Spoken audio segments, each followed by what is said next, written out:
3 ఏళ్ల పద్ధతి బట్టి ఇది ఏమి లోకము నన్ను ఎందుకు తీసుకొచ్చారు? నాది భూలోకము, చంద్రగిరి పట్టం. మా నాన్నగారు గంధేశ్వరుడు, నా పేరు రూపాసుందర మహారాజ్, నా భార్య పేరు రూపాసుందరిదేవి. ఇక్కడ నేను ఎందుకు వచ్చినా అని ఈ నాగకాంతలు చూసి అడుగుతుంటే అప్పుడు ఏడుకున్నాను కన్యలేమంటారు, ఒరే మహారాజా ఎందుకు తీసుకొచ్చినమా?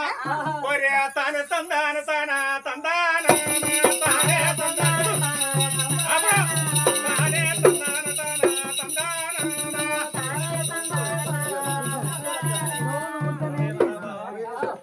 నీవు ఎందుకు తీసుకొచ్చినమా?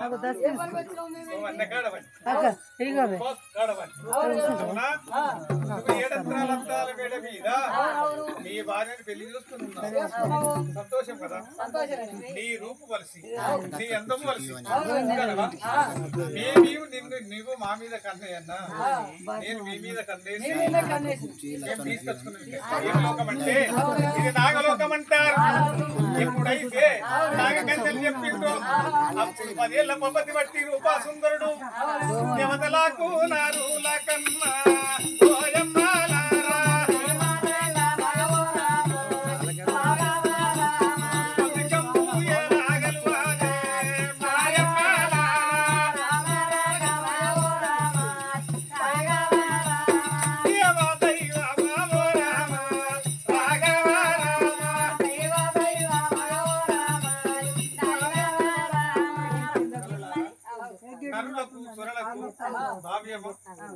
దేవతలే నరులే కదా. కానీ చంద్రగిరి పట్టణం లోపల మా తల్లులు, మా తండ్రి, నా భార్య పెళ్లి చేసుకున్నా. ఒక రోజైనా పొరపాటు తప్పు చేయలేదు, సుఖపడలేదు, ఆయిపడలేదు. దండం పెడతా ఏ విధంగా నన్ను తీసుకొచ్చారో ఆ విధంగా నన్ను తీసుకొని వదిలిపెట్టాను. ఈ విధంగా బాధపడుతుంది. ఏది నాగలోకముల రూపాసుందరుడు, ఒరే చిన్నోడా ఎందుకు వదిలిపెట్టాను? తీసుకెళ్ళాలి. ఎందుకు తీసుకొచ్చినమా? 7 అంత్రాల అద్దాల మేడ మీద నీ భార్య రూపాసుందరి పెళ్లి చేసుకుంటా ఉన్నావు కదా.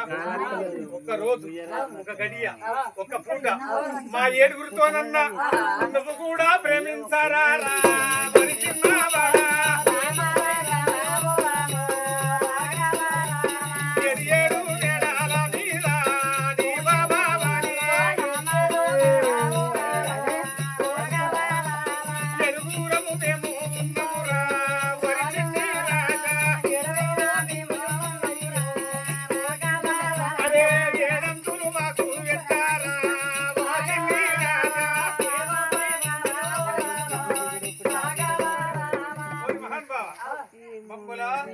ఒకేసారి 7 చేపట్టకుండా ఇదొక్క మహిమ పంద్యం. ఇది రోజుకొక్క చొప్పున మమ్మల్ని ప్రేమించు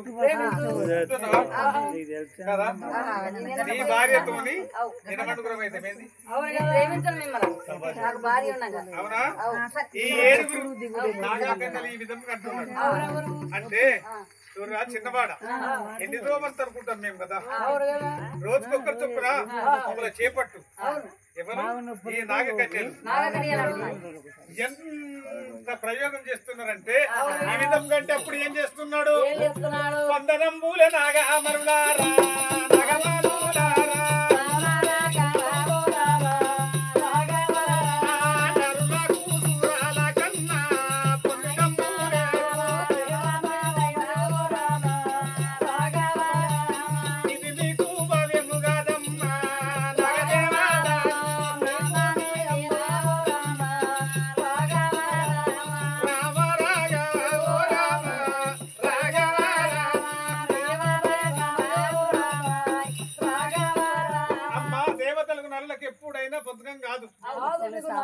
న్యాయం కాదు, ధర్మం కాదు, సత్యం కాదు.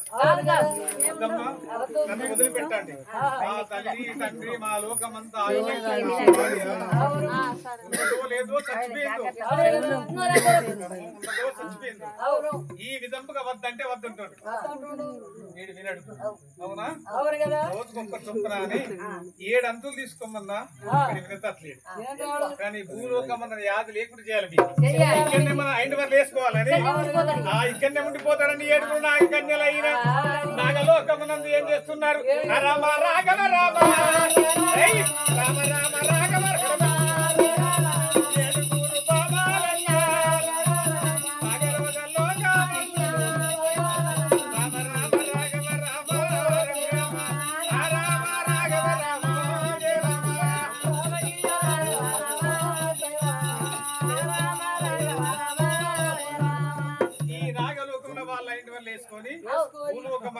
తల్లి గాని తండ్రి గాని భార్య మీద యాది లేకుండా చేసుకున్నారు.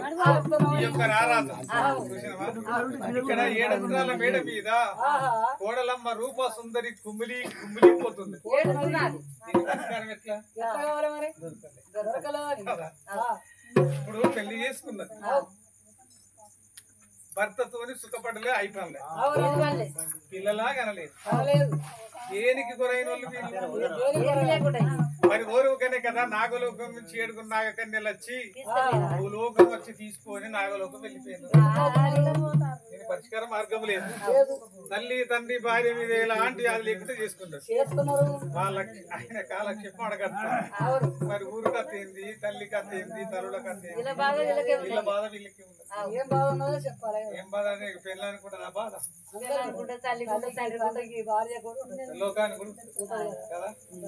పెళ్ళానికి మంచోడేది లోకానికి కూడా ఉంటుంది. మంచోడు అయితేనే కదమ్మా.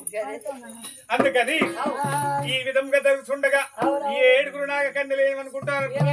అవునే వాడిని మనం ఓర్వకని 7 యంత్రాల అద్దాల మీద కట్టించి గర్వం చెందిండని మనం ఓర్వక తీసుకొచ్చాం. మనమే ఒక దేవస్థానం ఒక నరుని కోరుకున్నామంటే వాని భార్య పెళ్లి చేసుకున్నది, వాని భార్య ఎంత బాధపడాలి? ఆలోచించి యథావిధిగా నాగలోకం నుంచి తీసుకొచ్చి చంద్రగిరి పట్టణం లోపల 7 యంత్రాల అద్దాల మేడ మీద భార్య పక్కన అదే గడిసేపి యథావిధిగా తీసుకుని మళ్ళీ వెళ్ళిపోయారు కదా. ఎందుకంటే 7వ వంతు మనం అనుకున్నాం. మరి మనమే 7వ వంతు మనం నాగలోకం నుంచి నాగకన్యలు కోరినప్పుడు మరి వాణి భార్యకు ఒక వంతు ఇవ్వాలి కదా. ఆ పక్కన నేసి యథావిధిగా తీసుకొని నాగలోకం జైన్ అయ్యారు. ఆ అడ్రస్ ఈ విధముగా తెల్లారుచున్నది పొద్దుచున్నది. కొడుకు వేండని తండ్రి కెరక, మొగుడు వేండని కొడులు కెరక, లోకానికి అందరికి తెలిసిన మాట కదా. ఈ 8వ వంతు ఎప్పుడైతే ఇచ్చి వెళ్ళిపోయారు నాగలోకం తీసుకొని భూలోకం అంతా తల్లి తండ్రి భార్య మీద యాదలింకుడు చేసిరు. తెల్లారుచున్నది పొద్దుచున్నది కాలక్షేపం యథావిధిగా జరుగుతూనే ఉంది కదా. భార్య భక్త లోపల గడియ చేసిన పాపానికి మరి కోడల రూపా సుందరి దేవికి ఏం జరుగుతున్నది? 7 యంత్రాల మేడ మీద లోపల కోడలమ్మ గర్భము దాల్చి ఉన్నది రా.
లోకానికి తెలియదు. కొడుకు లేడని తల్లి తండ్రి కెరక, మొగుడు లేడని పిల్లానికి కెరక, లోకానికి అంతెరక. ఈ యొక్క గడి వేసినందుకు ఆ పాపానికైనా 7 యంత్రాల మేడ మీద కోడలమ్మ రూపా సుందరి దేవికి 3 నెలల గర్భవతాయి. ఏర్పాటు చేయాలి. మెట్టుకు 10 మంది రాశులు కావల పెట్టిండా? మంచి అయినా చెడైనా వారి బాధ్యత లేకపోతే ఉరి పెడతాడు. ఇవాళ వాళ్ళ మామయ్య గంధేశుడు. ఈ దాసీలేమో కవిత, లలిత, మమత చూడే రాజు వేంది లోకానికి మనకెరికి అందరికెరికి. మరి దొరసాని రోజుకింత తేడా అనిపిస్తుంది ఏమిటి?